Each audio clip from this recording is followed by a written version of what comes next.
Hello नमस्ते साथीहरु, welcome to my channel yummy टमी-नेपाल। आज हामी एकदम सजिलो तरिकाले स्पागेटी बनाउन जाँदैछौँ। स्पागेटी बनाउनको लागि सबभन्दा पहिला पानी उमाल्नुहोस्। पानी उम्लिसकेपछि त्यसमा एक प्याकेट स्पागेटी राख्नुहोस् र त्यसलाई हल्का चलाउनुहोस्। पानी उम्लिसकेको भएर स्पागेटीको लेन्थ बिस्तारै कम हुन्छ र त्यसलाई 5 देखि 7 मिनेटसम्म छोपिदिनु होला। अब स्पागेटी उम्लिसकेपछि यसलाई एउटा छानीमा राखिदिनुहोस् र यसमा भएको गरम पानीलाई तैराइदिनुहोस्। एकदम तातो भएको भएर माथिबाट हल्का चिसो पानी राखिदिनुहोस् र यो नजमोस् भनेर माथिबाट अलिअलि तेल पनि राखेर यसलाई चलाइदिनु होला। चिसो हुनको लागि यसलाई छोडिदिनुहोस्।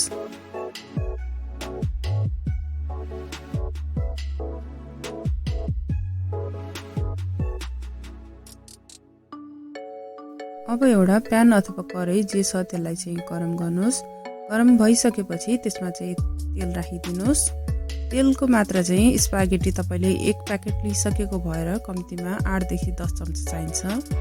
तेल तातिसकेपछि माथिबाट जिरा राखिदिनुहोस् र मसिनो गरेर काटेको प्याज र लसुन राखिदिनुहोस् र एकछिन चलाउनुहोस्। हल्का रातो भइसकेपछि हामीले अघि चिसो बनाउनलाई राखेको स्पागेटीलाई राखिदिनुहोस् र त्यसलाई राम्रोसँग चलाउनुहोस्। यदि तपाई नयाँ हुनुहुन्छ भनेदेखि मेरो च्यानललाई नबिर्सिकन लाइक र सब्स्क्राइब गरिदिनु होला र साथै रहेको बेल आइकनलाई पनि हिट गरिदिनु होला ताकि आगामी भिडियोहरू हजुर समक्ष आइपुग्यो भनेर सजिलैसँग जानकारी होस्। तपाईहरुले यस्तै इन्ट्रेस्टिङ भिडियोहरू हेर्नको लागि मेरो च्यानलमा जानुहोस् र समय मिलाएर अरु भिडियोहरू पनि हेर्नुहोस्। स्पागेटीलाई प्यानमा राखिसकेपछि केही समय चाहिँ मिलाएर यसलाई चलाउनु पर्ने हुन्छ, किन भन्दा तेल चाहिँ तल हुन्छ र स्पागेटी माथि हुन्छ। हामीले मिलाइ चलाउनु भनेको स्पागेटीमा सबैतिर तेल राम्रोसँग पुगोस् भनेर हो।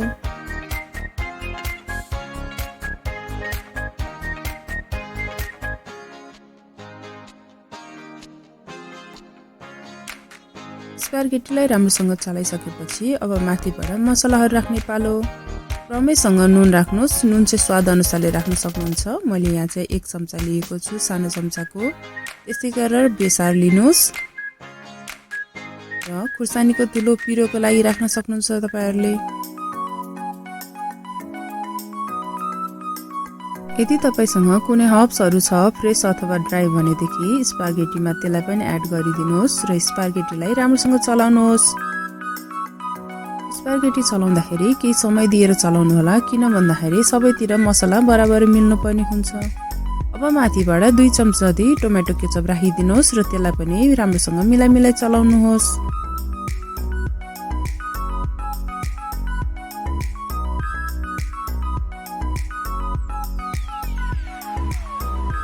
अब मसिनो गरेर काटेर राखेको चीजलाई स्पागेटीमा मिलाइदिनुहोस् र स्पागेटीलाई एकैछिन चलाएर 2-3 मिनेटको लागि प्यानलाई छोपिदिनुहोस् माथिबाट। चीजले गर्दाखेरि स्पागेटीमा अझै टेस्ट बढिसकेको हुन्छ र राम्रोसँग मेल्ट भएको हुनाले खाँदाखेरि मुखमा मिठो स्वाद पनि आउँछ।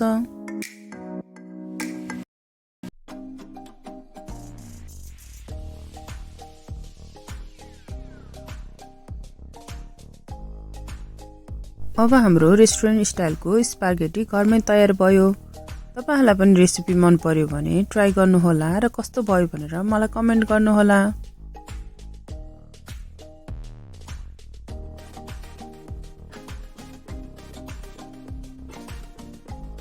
स्पागेटीलाई गार्निश गर्नको लागि माथिबाट धनियाको पत्ता र मिन्ट राख्नुहोस् र त्यसलाई सर्भ गर्नुहोस्।